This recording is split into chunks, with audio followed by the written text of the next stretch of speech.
week, young people storming Majority Leader Mitch McConnell's office, demanding action on gun violence. There are laws currently waiting on that desk in that room that will save lives. Enough is enough. This is not about any partisanship. These are lives that are lost. Those cries of frustration still heard in the nation's capital 2 years after the deadly school shooting in Parkland, Florida. President Trump meeting with some of the Parkland families on Tuesday to unveil a new government website dedicated to safer schools. This is a great first step. It's a clearinghouse for school safety to empower districts.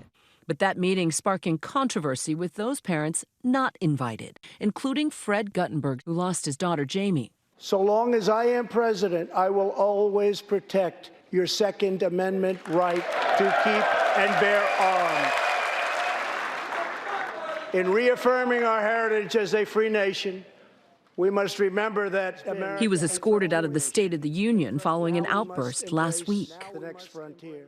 A reminder that for many, the wounds from Valentine's Day 2018 are still raw.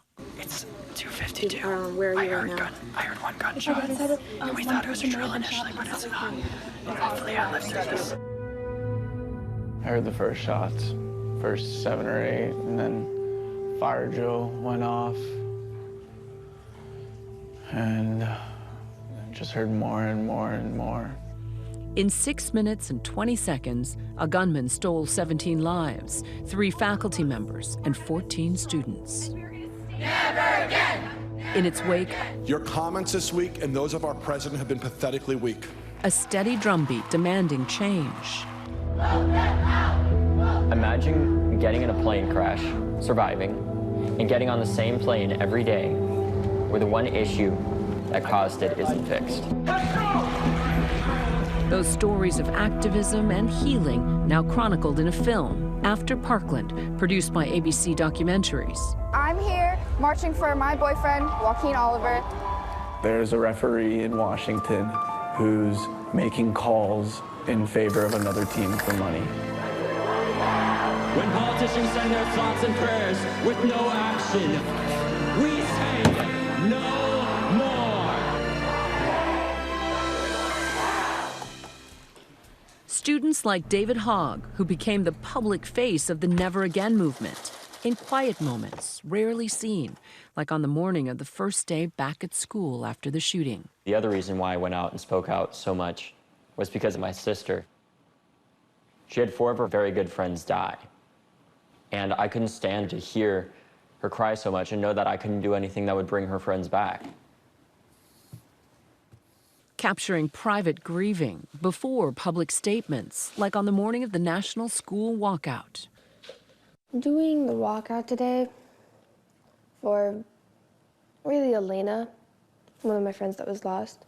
Brooke Harrison, who was a freshman in the first classroom attacked, speaking candidly about the everyday reminders. Sometimes it feels like I'm glad to be back. I'm glad that I can move on with my life, that I get to go back to school and see my friends, because I know a lot of people don't have the opportunity.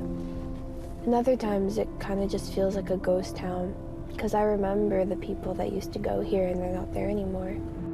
The film's focus, how a family and community responds in the wake of the unthinkable, told through the stories of survivors, like the family and friends of Joaquin Oliver. I like to use the present, okay? I don't like to say Joaquin was. Joaquin is a great dude. I never thought I was cool until I met Joaquin. I feel like he did that for a lot of people. He kind of taught everyone how to love themselves because he was so comfortable in his own skin. He was just glowing all the time and everyone wanted to be just like him, you know? We just like clicked right away, you know? Like kind of corny, like love at first sight, but I swear, I swear. Joaquin showed up and he sat in front of me. I just remember being so nervous to be so close to him, touching his face. I was like, oh my God. And I just remember like melting immediately because anyone who sees that video sees the way he looked at me. It was like, unreal, you know? Joaquin's basketball team finding their footing in a new normal, taking the court in honor of their fallen player.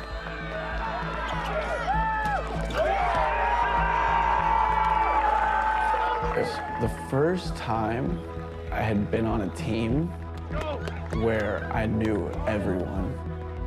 That's what Joaquin was going for.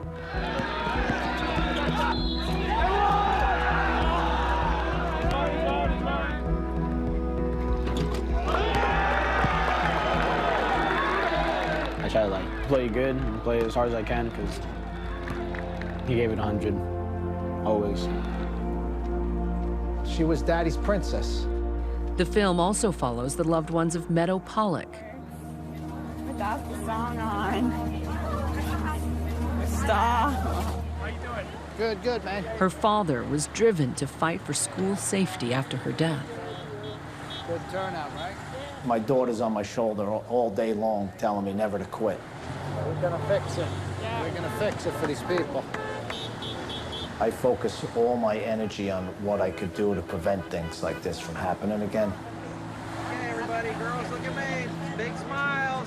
That's less painful when I do things like that than thinking about my daughter all the time and what could have been. Hey, Hogg, goodbye.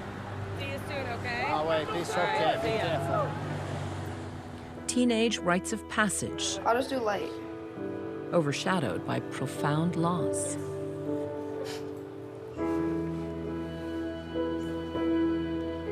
that good? It's not too tiring. Sure, choke out. Like high school prom.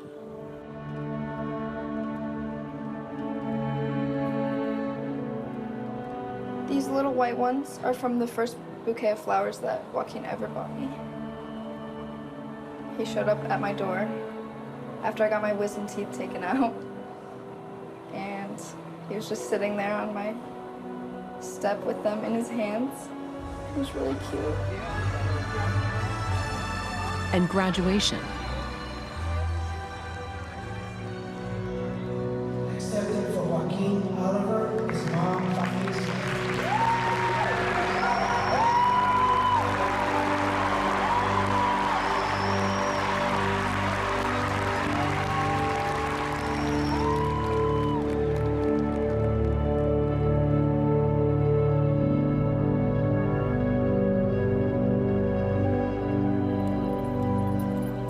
After his daughter's death, Andrew Pollock set out to build a playground in her honor.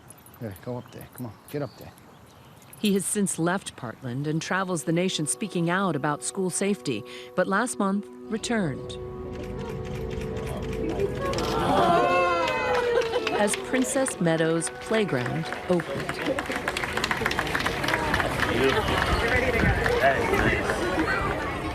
Manuel Oliver has formed a nonprofit, Change the Ref, fusing art and activism with walls of demand. Every 15 minutes, a mother, a father, a wife, a husband suffer what we are suffering right now. Performing in a one-man show entitled Guac, My Son, My Hero.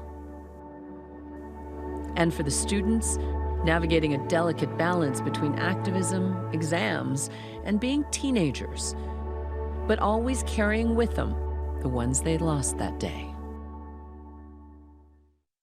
The film After Parkland starts streaming exclusively on Hulu Wednesday. And beginning February 25th, will be available for digital rental and purchase on KinoNow.com. Hi, everyone. George Stephanopoulos here. Thanks for checking out the ABC News YouTube channel. If you'd like to get more videos, show highlights, and watch live event coverage, click on the right over here to subscribe to our channel. And don't forget to download the ABC News app for breaking news alerts. Thanks for watching.